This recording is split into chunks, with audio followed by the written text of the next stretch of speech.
Burr did a show Monday morning, as he's ought to do, and our buddy Adam Bush was checking it out. Where do we begin, sir? Right at the top with his high-energy intro. Hey, what's going on? It's Bill Burr, and it's time for the Monday Morning Podcast for Monday, December 1st, 2025. What's going on? How are ya? Oh, I got up there. How did you know?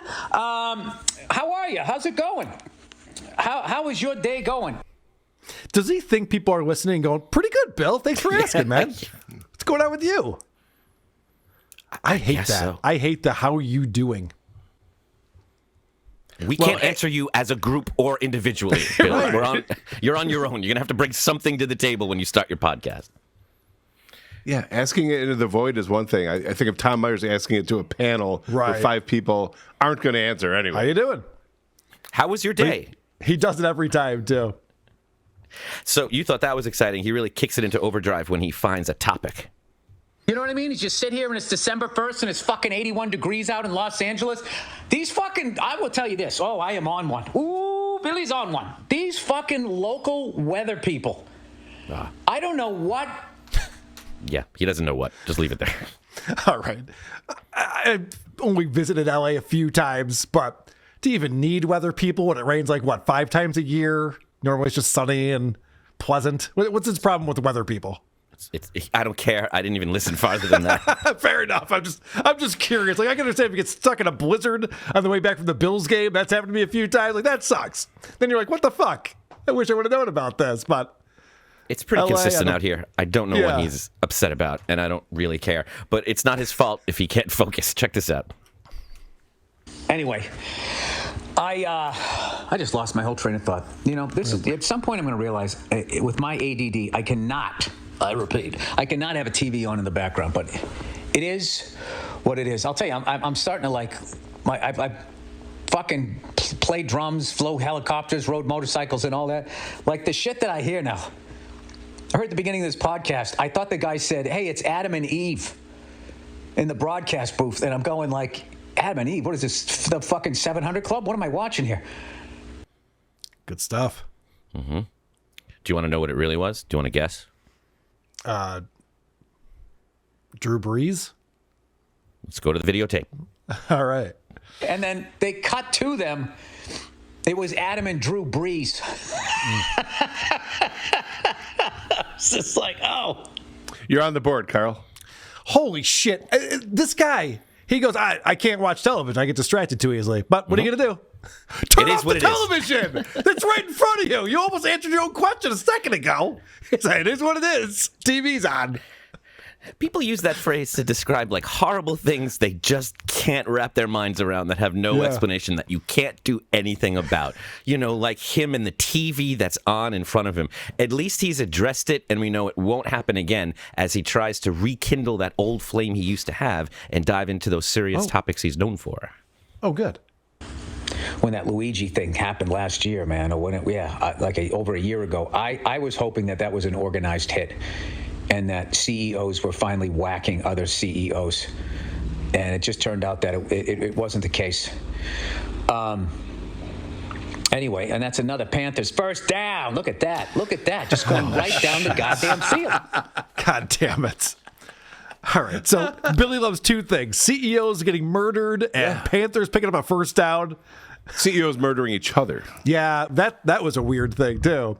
CEOs are busy people. I don't know if they're putting hits in. You got a 4 o'clock. Yeah, I know. But first I got to talk to the hitman. I might be late. Hold my calls. It is what it is, Carl.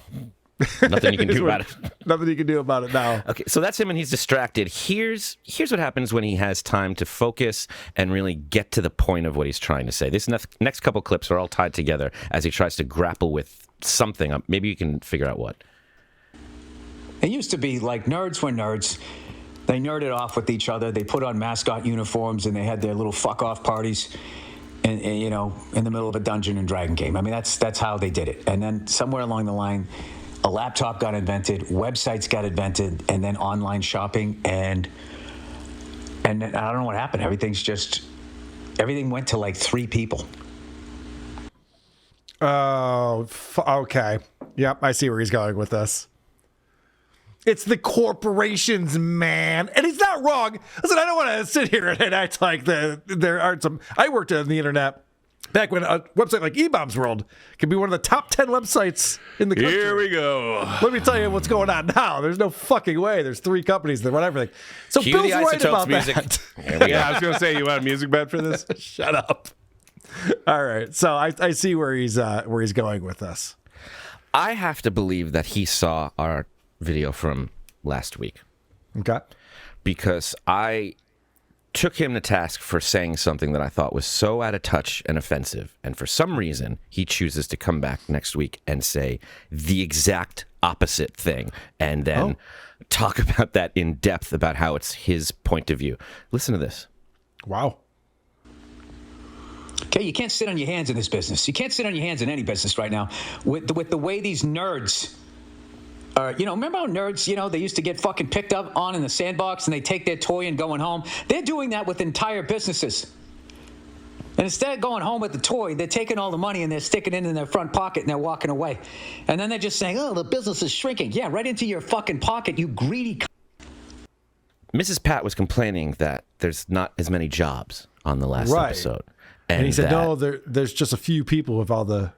He says, that's a lie. The business isn't shrinking. The business is bigger than ever. We're making more money than we ever have. What's shrinking is the amount of people getting paid to do that. That's what's shrinking. And she was like, yes, that's what we mean when we say the business is shrinking. And he laughed her off and went on to the next thing. And now he's saying the business is shrinking and no one has jobs anymore. And we got to do something about that because it's all being held by these 3 people. That was you yesterday, Bill. I don't know who this is today. Listen to this. Here's this quote from last week. Creating like a revenue stream outside of considering how this business is shrinking, which isn't. It's like as big as it's ever been. What has shrank is the amount of people actually getting paid to be in it. The business isn't shrinking. There's more TVs than ever. Yep. Now, today he's saying the business is shrinking. We're running out of jobs. These nerds are taking all the jobs. We got to do something. And listen to him keep going with this. Fucking nerds. Yep. Behind the politicians are these nerds that have swallowed up whole businesses. And behind those nerds, are the oil companies and the pharmaceuticals. And behind those people is the Federal Reserve. And behind those people is the blue bloods that evidently go around the ocean in a giant armada that doesn't show up on any radar. They just sail around the world running shit. Where's the Saudi royal family work into this equation? I'm just curious. We're going to start talking about who's controlling the world and all of the assets. I feel like that's in there. You know what I hate about this version of Bill Burr? I hate it because he's not wrong. He's just not specific enough for it to mean anything. Yeah. Like anyone can listen to Alex Jones for 3 weeks and spout all of the shit about globalists and the Federal Reserve. And do you even know what that means, Bill? I could talk in generalities about politics, and you know who that would sound like? Opie. Opie. Yes. It's big pharma is what the problem is. That's right, Carl. Did you know why? Nope. I don't trust any of them. Right. Exactly. But this is what we saw in Stuttering John when his enemies at some point just become a them. Yes. And that's what he's doing. And unfortunately, that's how people get like roped up into, vans that they don't belong in, let's say. Like you can't just, what is a nerd to you? What does that mean? Because I don't remember these fuck off parties. Nobody invited me to any of them. And I'm definitely a nerd. So who are we talking about here? Check out this next one. See, this is what you do. You try to get people that you like work. Okay, and considering the nerds are swallowing up show business and everybody has to do commercials now, I'm going to look out for people that I like.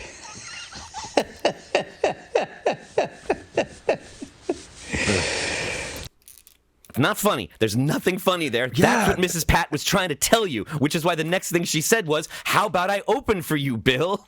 Right. And you were like, great idea. Let's do that. You're like, why are you saving miles? Why are you doing all this stuff? Why are you paying for your own special? That's why, Bill, what you just said. I'm also confused about, so he's not blaming Hollywood for the entertainment business failing. He's blaming whatever nerds are? Yep. No, the blue bloods. It's the blue bloods. The blue bloods? That are out on How the are they doing? Water How are they world. doing that? Have you seen that Kevin Costner movie? You need to catch up. How the hell are they doing that? That doesn't even make sense to me. All right. I don't know what he's talking about. He doesn't know either. Go back to watching the game. How's Carolina doing, huh? They pick up a field goal, or are they able to punch it in? That was the only time I wished the game was on, so he could just stop and be distracted because he's got nowhere to land. He's searching for an enemy here. But, people use Apple Pay. Stupid. The same people that use Apple Pay are going to use those driverless cars. They're so dumb. They're such stupid fucking people. They just don't think. Phasing out cash. Jesus Christ, what the fuck are you doing? Now in the future, they're going to know every fucking transaction you ever did. And then they're going to fuck you even harder on taxes. And when you bitch about it online, you're going to get into your own driverless car, and the doors are going to lock, and it's going to take you to go get fucking re-educated. It's a police car. It's your own private police car. And you're going to be microchipped, and you're going to be in the fucking car, and they'll just press a button, and it will drive you to them to begin the re-education process. All right. Getting a little crazy here. We're talking Thanksgiving, Bill. Relax, all right? Okay. I mean, first off, sounds horrible, this world is describing. But can it be like a flying car? That'd be cool. You know what I mean? Like, we've been promised flying cars for so long now.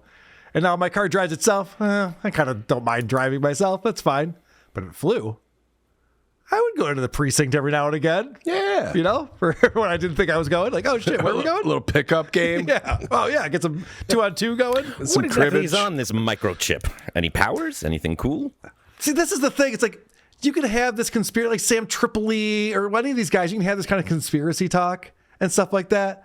But the way that Bill is presenting this is not for anyone. It's if you're not following this train of thought, you're just like, wait, Apple Pay turns into self-driving cars and you're in jail and social credit score, and he didn't bring that up. And of course, this is probably all happening, and we need to fight against that. Right, Nothing we need wrong to fight with against that. But it's like, can you go into depth on like what you're seeing and how that's happening, or the players that are doing this, not just nerds or blue bloods? Like, maybe explain who's behind it and what the goal is and what's happening. And I don't know, maybe the Saudis, bring them up, figure out what this started because he said if you criticize your government online, this is what's gonna happen. Yeah. Do you know there's a place where that's happening right now? There's a place in 2014. People are in prison for tweets against the government, and he's talking about this future dystopian fantasy. It's crazy. He literally said this was his words at the Riyadh Comedy Festival. He said they were playing for this big theater of people, or I don't know, maybe it was an arena or something. And he says, and the royalty, the government officials were all in the front row to make sure we didn't say anything we weren't supposed to. And he loved that. It was top 3 experience of his entire life. He loved the Riyadh Comedy Festival. He doesn't bring that up anymore. Couldn't get enough of it. And now he's talking about the fact that, like, they're going to take away your speech. And if you do the wrong thing or say the wrong thing, let's take you to a gulag. You're like, yeah. That's why people are criticizing you for taking their money. Just like Quad Father says, freedom of speech or whatever, First Amendment. It's a or whatever. Yeah, right. Makes sense. When you said that people were being thrown in jail for their tweets, I thought you were talking about Great Britain. But you were actually talking about Saudi Arabia? I was talking about Saudi Arabia. I was, in fact. Try to keep up. Well, he tries to lighten up here on this next one with a fun ad read. Quo is the #1 business phone system. Built for 2025, not 1995. Am I right, people? Sorry, I'm still in stand-up mode. Rated the top choice for customers. He can't turn it off, Carl. I've seen it stand up. That's not what he does. It's not stand-up mode at all. I have a theory on this. I've mentioned it before. I was actually talking to Adam earlier today, and I'm pretty sure Bill hates doing his podcast and wants out because he has these sponsors. They've signed these contracts. And so he's just on there saying things that will turn everybody off, being obnoxious, watching football during it, doing a terrible job with the ad reads. So eventually they're just like, yeah, your viewership's way down. We're not getting your promo codes coming in anymore. Can we cancel this contract? Like, yes. I invite you to please cancel this contract. That'd be great. He's like Prince. He's going to start writing the number of years of podcasts he has left on his face. I mean, it's the only explanation other than like what Howard Stern's doing. It's like Howard's trying to be dangerous and find, risky stuff, but he doesn't know what that means. So he's like, lady boys, that's wild, right? Bill's trying to find enemies, but he can't get too specific about anything. So it's just turning into like, you like conspiracies, right? Well, what if there's, and he's just trying to give them what he wants with no meaning or purpose behind it. That's what people wanted, Bill. It was the meaning and the purpose, not this shit. Right. So does he finally get to his emails? Yeah. Oh, yeah. And he's not afraid of controversy. Because that's one of the things. Like, Bill's show used to be about like reading emails and answering people's questions. It kind of went away after the Riyadh Comedy Festival. It's back, baby, and he steps right into the fire. And what's with people showing up to others' houses in sweatpants? I agree. I didn't grow up in a buttoned-up, no pun intended, household. We were middle of the ground when it came to a lot of things, but at least up until at the age of 16, my mom made us dress nice when we were going to our grandparents' house. One set of cousins would show up looking like slobs. You don't need a suit and tie, but at least wear something you wouldn't wear on a sick day. Thanks for hearing me out. Go fuck yourself. You know what? I agree with a lot of that. Why would you read that email? That's so boring. Yep. What a boring hack. Let's take some questions from the room now. What do you think about going to your friend's house in sweatpants? Shut the fuck up. Anyone else have a question? And how about these girls at grocery stores wearing their PJs? All right. Don't get me started on these weathermen. I was listening to Blind Mike, I think, was talking about Bill Burr podcast because he's been a listener for a long time. And he was saying, I don't know if it's a coincidence or if they're just curating these questions in the email segment, but no one is writing in from the U.S. anymore. For these questions for Bill. It's all people overseas who probably aren't as outraged by him taking $1.6 million from the Saudi government. That makes perfect sense. It probably helps, yeah. And what you were saying about him tanking his podcast might be true if you listen to this next one. Anyway, how much fucking time have I done here? 20 minutes plus 29. Oh, God, we're up to 50 minutes. Just like that, dude. Just like fucking that. All right, so now we are into December. Have a December to remember it. Go online and buy a bunch of fucking shit you don't need. That's another Opieism right there. Opie's always thinking that as long as time is going by, the show is happening. I thought he was going into an ad read trying to get fired. Well, it probably was. But yeah, that very much just thinking like, I've done 50 minutes, therefore we've had a good podcast. And he hates it. He hates doing it. You see those comments up there? This guy used to be hilarious. Sad what happened. How do you manage to have less goodwill with your fans than Anthony Cumia? Wow. Things have changed in 2025, haven't they? Never would have predicted it. It's a wild world we live in. It's pretty crazy. But Bill's lived a long life. He's had a lot of experience, a lot more than most of us. So, of course, he has some good advice. Like, if you're going through something, you should reach out, talk to people. And I used to always hear that. And I used to, when I was younger, I was like, that's fucking gay, right? Yeah, this year, I kind of went through some shit, and I reached out to some people, and I was like, yeah, that actually makes you feel a lot better, as opposed to just sitting there doing the John Wayne thing. Well, I'm just going to sit here and deal with it myself, That's not the way to go. Because you don't have any answers, and then you come up with the solution, and then that's how that goes, man. It is a slippery goddamn slope. All right, so Monday Night Football. The Patriots versus the Giants. I got a good feeling. Oh no, he's bored of his own show. He's passing out during it. It had everything, that clip. I loved it so much. It was like the Locals medley of bullshit advice. If you're feeling low or you need something, just turn to your network of friends and resources and count on them. Okay, thank you, Bill. That's some great advice. I've never been told that before. Good stuff. All right, anyway, sing song. Football's coming up. Sports talk. I got to go to bed. 52 minutes, we're good. Yep. And, we're out. And time. Unbelievable. Who are these podcasts?